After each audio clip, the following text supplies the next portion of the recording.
friends, Heidi here from Rain Country. God is good all the time. And I'm here today to share with you my muscle and joint rub recipe. And yes, those of you who've been following me for a long time know I have an old video, but I'm kind of redoing this one with better measurements for people who can't do things the way that I do, and to also show you the new way I'm making this one. So this one back here was the one I made in that old video, and it's lasted us a long time, but we're finally getting down to the bottom. So it's time to make a new batch.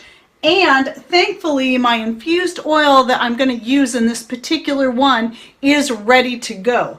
And so the difference in this recipe than the one that I made a few years back, it's probably been about 4 years now, is that the infused oil I have here is made with arnica flowers, dried arnica flowers, and dried comfrey leaves. Now, I'm not growing arnica yet. Well, I am growing it, but I didn't get any flowers yet this year, so hopefully next year I will.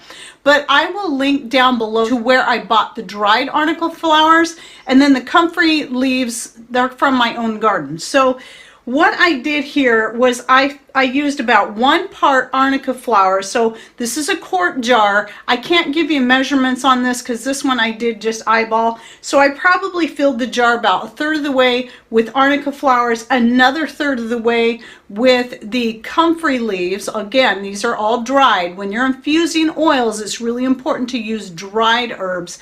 And then I sprinkled in, I would say, up to a 1/2 cup of red pepper flakes. I used to use cayenne pepper, which you can do as well, but I like using the flakes better for infusing the oil because it doesn't make a thick paste that sticks to the bottom of the jar. So if you look at this bottle, you'll see right here this dark area. Most of what you're seeing there isn't the bottom, the thick bottom of the bottle. It's actually the cayenne pepper that's stuck to the bottom of the bottle like paste, and it no matter how much I shake it up, see that? It won't mix in. I did do a video maybe last year about making the red pepper oil. These are hot peppers again, so you can use any hot pepper. The capsaicin is the ingredient that you're looking at, which is going to be in pretty much any hot pepper. I think any hot pepper. So again, using the red pepper flakes just makes not only does it make a beautiful oil, but it is something that's so far more, let me shake it up here. It's far more easy to strain out those flakes and not have it all clumped to the bottom. Now what I did with this is I also added I had some more oil like this that was just the pepper oil, and I added that in as well before I topped this off completely with avocado oil. Now avocado oil is my favorite to use when it comes to infusing oils. Yes, you can use olive if you want, but if you're gonna do like I do and keep it in a place where it's really warm so it infuses a little bit quicker, I recommend going with a more stable oil like fractionated coconut oil or even the avocado oil that can handle higher heats, because olive oil, if it gets too warm for too long of a time, it can go rancid. I made that mistake when I was infusing an oil in the past, sticking it in my greenhouse in the summertime so it would infuse quicker, and because it was olive oil, it ended up going rancid and I had to throw it out. So it just depends on how you're going to infuse it. You can infuse it at lower temperatures, but I just recommend you let it sit and infuse for a minimum of 2 months, and I would say up to 4 if you're going to use olive oil and put it in a cooler room. So that's what I did there. So what I'm going to do right now is I'm going to go ahead and strain out one of these jars. I think I'll keep the other one as is. I'm not going to mix this much muscle rub up at one time because it'll take us a long time, and it doesn't hurt anything, in my opinion, to keep the herbs in the oil until you're ready to strain it. So I'm just going to pour that through my stainless steel strainer into the measuring cup, and here's where you're going to really see how infused this oil is. Look at the color of that. Look how dark that is. So I'll show you right here. This is the avocado oil I usually use. I also use the one in the bigger bottle that you can get from Costco as well. So I want you to be able to see the difference in color. Now it does have a little bit of greenish color to it. It's not super clear. I was thinking it was more clear than that, but when you compare it to this color, you can definitely tell the difference in how how much infusion I got in there. So that's really good. So the more herbs you pack into your infusion, into your jar, the stronger of a infusion you're going to get. And then another thing you can do if you want to really up it is you can take this oil after you strain all the spent herbs out and put it back into your jar after you filled it up with more herbs, and then let it infuse again. That's going to make an even stronger infusion. Now this alone might be a good enough muscle and joint rub oil just as it is, because with the arnica and the comfrey and the red pepper is very warming, and then the arnica and comfrey are really good at helping to heal any kind of torn ligaments, muscles, anything like that. And that's why I decided to up my game on this by adding those into my oil infusion.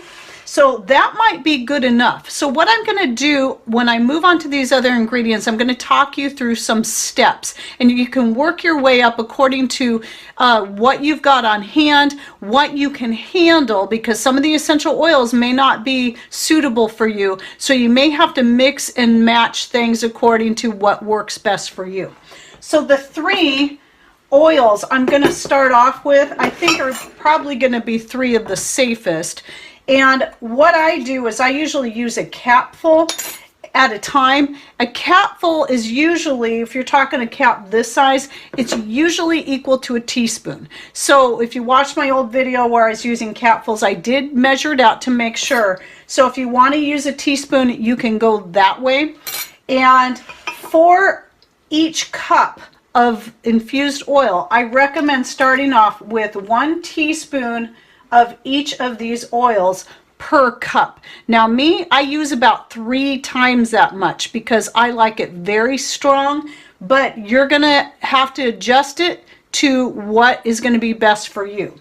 So since I'm doing 3 cups at a time, there's 1 teaspoon for each cup. Now let me go ahead and triple that because I'm going to need a lot for what I'm doing here. Now this cap is a little bit bigger, but I don't have a problem with peppermint, so I can go ahead and just put in 9. I'm putting in 9 capfuls because I'm tripling the amount that I'm doing here.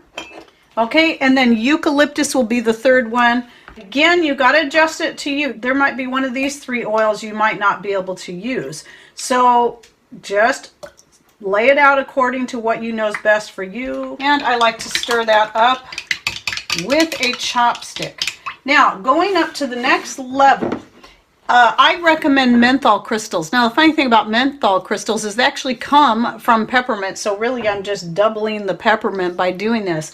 But I use about a tablespoon of these per cup. So since I've got 3 cups in here, I'm going to put 3 tablespoons of crystals, and I will link down below where I got my crystals so that you can check that out and get some for yourself. I've used these in other things. I have a recipe for Vapor Rub that I will link to in the description box down below, and it does involve using the crystals. Now these will dissolve in the oil. You just got to keep stirring it up really good. Okay, now the next oils that I'm going to go ahead and add to this blend are camphor. Now camphor is one of the active ingredients in liniment oil, so if you've ever used liniment lotion or oil and you know you can handle that, then this should be fine. I'm using the same ratios in all of these oils. Again, tailor it to suit you. And then ginger is another one you can try adding if you want. I'm not going to put that in this one. Wintergreen is another good one. And I think I might go ahead and set that aside. Another one to consider, but I don't like using in mine because it's a lot more expensive, and I like saving this for my skin cream that I use on my face and I sell in my store. But frankincense is also very good for your muscles and joints and helps you to relax.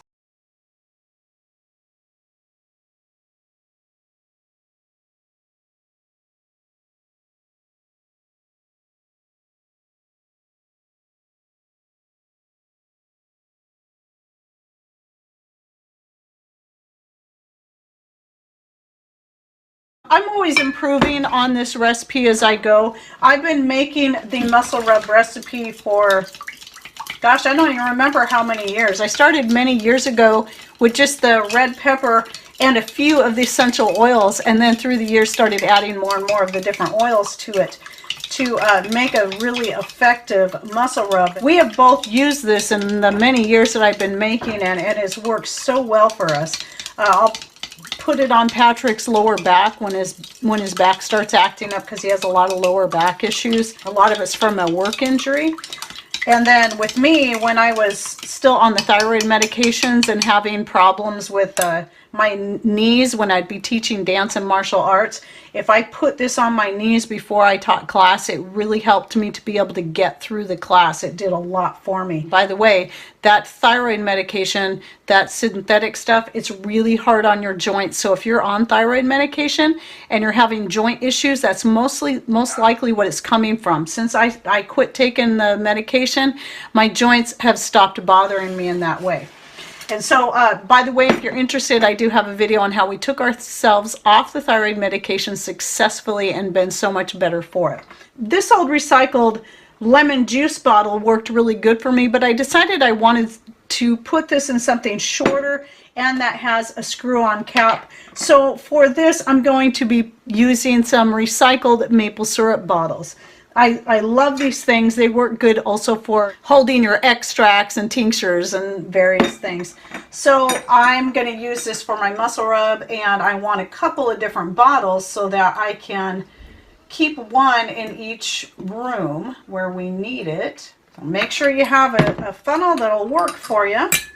So there's one.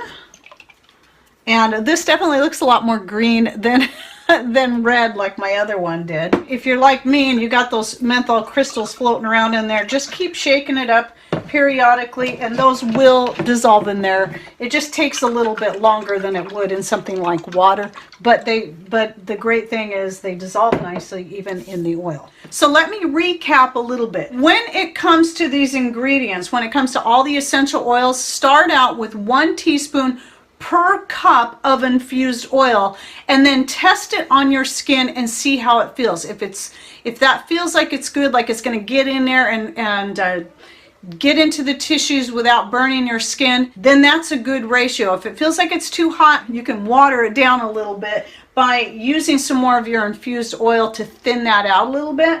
But if it doesn't feel strong enough, then increase it by another teaspoon per essential oil. But I recommend playing with it for a little bit. Don't forget to check out your various issues, your skin sensitivities, your allergy problems, or anyone that you're going to be using this on. If there's any possibility it could have any interactions even with some medications that a person might be on. These are all important things. Just like when you're working with medicinal herbs, the issues are the same. You've got to find out what's best for you. So this is just my recipe. This is what's worked best for us. And then with the addition of the comfrey and the arnica flowers. Now, some other places I like to use this that I found to be really effective is if I have a headache, I can rub it on my temples. Again, you want to keep this, remember, it's going to be very hot. You don't want to get it in or around your eyes or even under your nose. It might be a little too hot for that, or any other sensitive areas. So be very careful where and how you use it, but you can carefully rub it into your temples. I find rubbing it here on the back of my neck also helps quite a bit. So this is for headaches. So not only for joints and muscles, it can be very good at helping to relieve headaches. Again, making sure that you use it carefully. Okay, well, I hope you enjoyed this video. Thanks for watching. Take care and God bless.